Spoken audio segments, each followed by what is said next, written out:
来有一个美国籍的男子，2001年伫美国犯罪，犯着未成年性猥亵罪。顶个月初2，伊走来台湾，就行踪不明。伊并无去住伫个当初入境所登记的桃园的旅馆，是透过网络走起来台北租厝，阁想要找头路。出入拢是坐坐稳，或者是骑U-bike的铁马。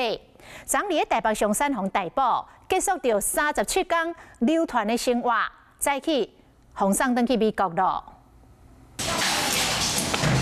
伫无晚国区暗，有2个人员介好坐电梯。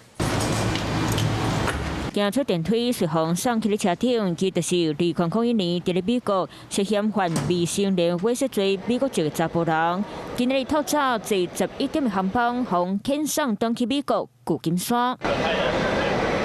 来到机场办理出关，伊机动拢有人顶条条，查甫人入境，人就消失，互台湾民众拢心惊胆吓。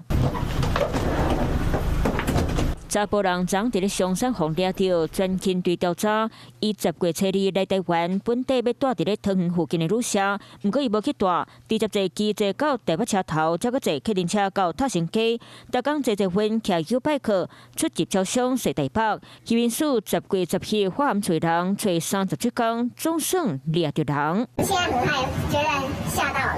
有这样的危险的人物在附近走动的话，当然是会担心小朋友万一遇到了。会有危险这样子，确定吗？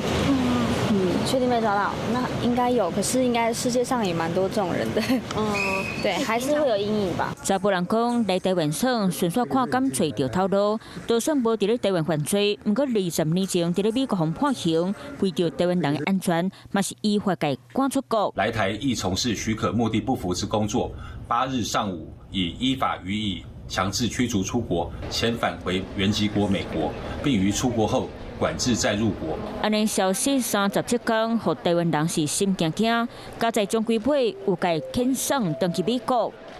Hello， 我是林明瑞。想要抢先掌握最及时的新闻资讯吗？赶快订阅、按赞、开启小铃铛，锁定我们华视新闻的 YouTube 频道。